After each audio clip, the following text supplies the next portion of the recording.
Hi, I'm Andre with a review for you. Black Nerd Reviews. This is the time of the year we have all the award shows happening. Golden Globes are on, and then we're gonna have all the other awards, including the Oscars eventually. So I thought it'd be kind of fun and a little bit different for me. Every once in a while, throughout the course of the month, check out a movie that's probably gonna be nominated for a bunch of awards this season. Only the movies that I have some kind of interest in or I think it'd be fun to talk about. I'm not gonna do every single movie. Sorry, Manchester by the Sea. Probably not gonna give you a review on this channel. If you do Manchester Under the Sea with Sebastian the Crab from The Little Mermaid, then maybe we can talk. If there are any movies that you want me to see during this award season that you would like to see me talk about, let me know in the comments. La La Land. I'm gonna give you the good, I'm gonna give you the bad, I'm gonna give you the nerdy. I'm gonna assume that La La Land is gonna get a bunch of nominations at the Oscars. It already has a bunch of nominations in the Golden Globes, including Best Motion Picture, Musical, or Comedy. Although I'm hoping Deadpool wins that, because Deadpool is nominated, which I think is just awesome. Go get him, Deadpool. We'll find out by the time this video is out. And the director of this movie is the same director that did Whiplash, which I have not seen. I just know that as the movie that J.K. Simmons yells at the guy from Fantastic Four and Divergent. I'm hoping because of the fact that he was in Fantastic Four and Divergent. I will see that movie if that's one of the scenes J.K. Simmons goes, "You were in that crappy Marvel movie? I was in Spider-Man!" I got to see La La Land this weekend with Curious Joy. I saw La La Land and Hidden Figures this weekend. I am being an adult with movies. If by adult you mean watching a bunch of young pretty people singing and dancing through Los Angeles, that's pretty adult. It's got music, it's got songs, it's got tap dancing and different musical numbers, and it's fun, it's enjoyable. Now here's the thing about me and musicals. A lot of times I look at musicals pretty much on the same scale. So like the way that I enjoyed the musical numbers in La La Land is the same way I enjoy the musical numbers in, say, the High School Musical trilogy. Like for me, they're pretty much the same. You can replace Ryan Gosling with Zac Efron, and instead of singing City of Stars, you're singing, "What time is it? Summertime, 16, 16. It's all the same to me.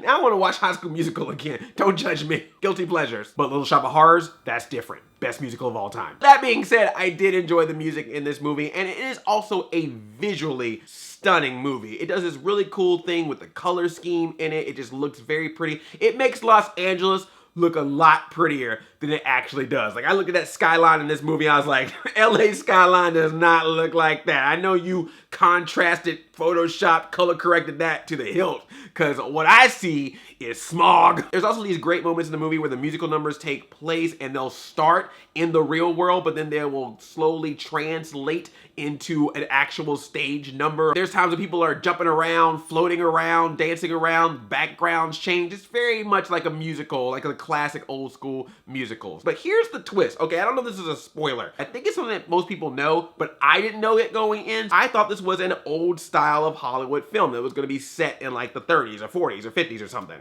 No, this movie is set in modern day Los Angeles. You learn this from the very first scene, which is actually an awesome scene. It's this great musical number. I won't say too much about it because it's very impressive to see and be surprised by it. It's today's Los Angeles, but the musical numbers are done in the style of an old school Hollywood film. And I was like, I gotcha. And that works to the benefit of this movie because there are times where they can blend the two together. Sometimes it also hurts the film too, because over time it eventually really starts to play into the nostalgia, and it gets to a point where if you didn't see a cell phone pop up or something, you probably would forget. But I still thought that was a nice little twist on the movie that made it kind of interesting. Ryan Gosling is great. He plays this struggling jazz musician who's trying to save jazz. Yes, a young hipster white LA guy talking about how much he loves jazz. You've clearly done your research on Los Angeles. I know there's some people who've been complaining or criticizing about that trope, but if you ever been to LA, that dude exists. Actually more than once. He exists a lot. And keeping on that same train, you have Emma Stone as a coffee barista, but she really wants to be an actress and she goes to audition after audition after audition. But as someone who lives in LA and has gone to auditions, I felt her pain. I have been in some of the experiences that she is in this movie. It really shows you how soul-sucking auditions are. Not just because of the rejection, but of things that happen in the audition room while you're getting rejected, or that knowledge from the audition room that you know you ain't getting that part. You wasted your time. They both do well. I know a lot of praise has been going to Ryan Gosling because he's Ryan Gosling, but I kind of feel like Ryan Gosling, while performing well, kind of stays on the same note or the same scale throughout most of the movie. Emma Stone, I think, has a little bit more variety to her character. There's times where you see her being very comedic. There's times where you see her being very dramatic. So I feel like she had a little bit more range, but I thought both of them worked well, and definitely their chemistry was great. And yeah, when I stepped outside the theater, I kind of was doing a little bit of like a, not normal walking, but just like a da-da, going to my car, dee-ba-doo-dee, putting in my parking ticket, da-da-doo-da, gotta pay cause we always gotta pay to park in LA. So yeah, man, there's a lot to love about this movie. Now, all the 5 stars, the best movie of the year. There's nothing that old white awards voters love more than seeing a movie about how Hollywood back in the day was just so great. Oh, that's a good time. Oh, we used to do the singing and dancing and the 23 skidoo, the old rubber without a car singing in the rain, you know, the old classics. None of that hip stuff like the Furious and Fastest. Think about this movie, and I want to point this out because this is very important here. For all the crap that people talk about, oh, there's so many reboots and there's so many people trying to make movies based on your nostalgia and your childhood. La La Land is just as much a culprit as that as anybody else. This is a movie that is supposed to make all those people that grew up loving classic Hollywood to look at this movie and go, oh, remember when the movies used to be like this? Remember the musical numbers used to be like this? Oh yeah, I remember. Oh, this movie is taking a genre that people know and love and making a new version of it to get that nostalgia going while trying to introduce you to something new. This is the Stranger Things of Oscar movies. And yes, I've seen Stranger Things. I will review that soon. This movie also struggles with deciding if it wants to give you a more realistic version of Los Angeles and relationships or a more fantasy version. There are times in this movie where I'm looking at scenes and I'm like, yeah, that's very realistic. I could see someone going through that struggle. And I think those are great lessons to learn for people. But then right when it wants to get to that point, it's like, no, follow your dreams. Everything will work out great. Come on, fantasy time, fantasy time. As much as you watch this movie and you see these characters going through their successes and failures, there's tons of other people who will do the exact same thing that you guys are doing and will not have that same result. So how are they supposed to feel, huh? Emma Stone, and she's talking about struggling. I've struggled more than she did.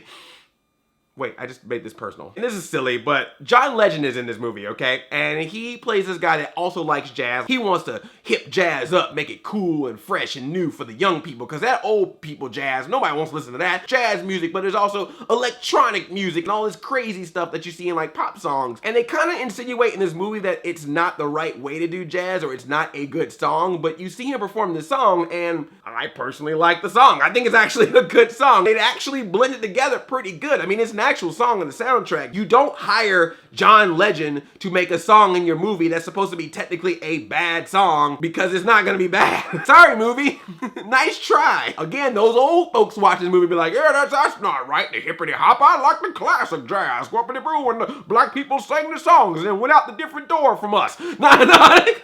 Sorry. Bottom line is, La La Land is the type of movie that you will like if you like these types of movies. If you like musicals, if you like classic LA stories, this movie hits all those points. It hits those nostalgia feels, but done in 2017, 2016, as opposed to being made at the time period when these types of movies were popular. If you do not like musicals, if you do not like stories about Los Angeles, this ain't for you. Do not see it. This will not convert you. I think the musical numbers are great. I think the visual style is great. I think it's a very fun movie when you know exactly the type of movie you're going to watch. I knew exactly where my brain was and what this movie was going to be, so when I watched it, I enjoyed it for that. So are you going to go see La La Land? Does this sound like your type of film, or are you like, nah, ain't for me? Thumbs up this video, and if you're new here, click that subscribe button, and also ring that bell so you be notified of future videos that I make. I love you like a play cousin. I'm Audi 5000. Chain champion!